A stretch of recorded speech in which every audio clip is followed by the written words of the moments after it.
तो उठना था तो जल्दी और हो गई थी लेट, और ऊपर से आजकल छुट्टी पे और थी मेड, तो बस पूरा काम हमको खुद को ही करना था। तो सुबह सुबह जल्दी उठी, जल्दी लेट तो क्या, लेकिन हाँ 5:30 बज गए थे। जल्दी जल्दी उठ के पहले मैंने झाड़ू लगाई, पोछा लगाया, घर का पूरा काम निपटाया। उसके बाद सासू माँ जग गई थी तो उनके लिए भी, क्योंकि वो सुबह सुबह कुछ खाने को लेती हैं हल्का फुल्का, वो चाय वाय नहीं पीती हैं, तो उनके लिए मैंने थोड़ा सा पनीर काटा, पनीर दिया। उसके बाद मैं नहा धो के आई। नहा के आने के बाद मैंने एक तरफ कुकर पे चढ़ाए गए रख दिए आलू, और दूसरी तरफ मेरा दूध आ गया, तो मैंने दूध को रख दिया था, दूध गर्म हुआ।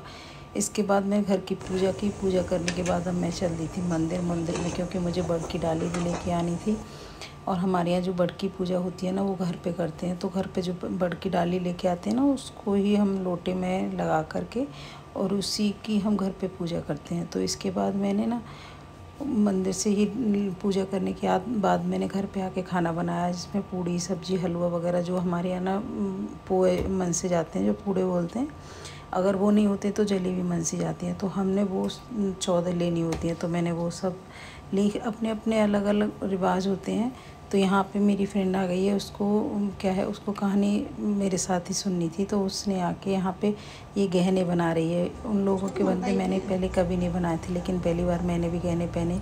अब यहाँ पे मैंने पहले अपने अलता लगाया, वो सारिका अपने अलता लगा रही है, क्योंकि वो इतनी खुश हो रही थी लगा के, क्योंकि उसने पहली बार ही लगाया था। उसने कह रही थी मैंने पहले कभी अलता नहीं लगाया है, क्योंकि वो जयपुर से मारवाड़ी है। तो उसने कहा कि हमने कभी अलता नहीं लगाया, हमारे यहाँ मेहंदी ज़्यादा लगाई जाती है, डिजाइनों में और लगाते तो हैं। बस वो लगा के बहुत ही खुश हो रही थी, इतना अच्छा लग रहा था। मैंने उसको पूछा तुझे अलता लगाना, करी हाँ, तो देखो कितनी खुश हो रही है, खुशी उसके चेहरे पे झलक रही है, देखो। तो अपने अपने त्योहार के अलग ही रिवाज होती है ना। तब उसने जो गहने बनाए थे ना, जो बड़ के पत्ते के, उसमें कलावे में लपेट के मांग का टीका कंगनों में लटकाए जाता है, हम उसको जूड़े में लगाते हैं, कानों में पहनते हैं, तो इस तरह से गहने बनाए। तो उसने, मुझे तो आते नहीं थे, क्योंकि मैंने पहले कभी लगाए भी नहीं थे, तो उसने बनाए थे, तो उसने मेरे पहले मुझे पहनाए थे।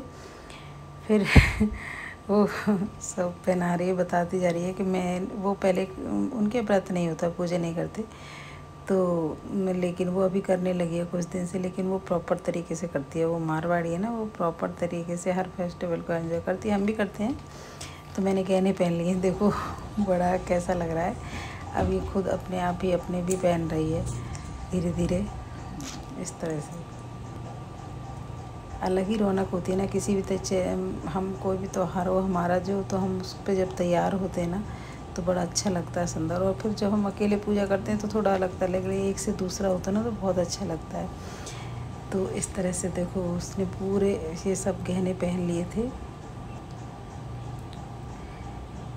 त्यौहार की एक अलग ही हमारे ये रीति रिवाज, वैसे मैं नॉर्मल इस तरीके से रहती हूँ, लेकिन जब कोई भी त्यौहार होता है ना, तो मुझे पूरा सजना संवरना बहुत अच्छा लगता है। मैं प्रॉपर तरीके से तैयार होती हूँ। तो हमारी पूजा की तैयारी हुई, यहाँ पे हमने पूजा करी थी बट से, तो हमने कहानी सुनी बट सावित्री की। फिर हमने खाना तैयार था, तो सब ने खाना खा लिया, बस मैं ही रह गई थी।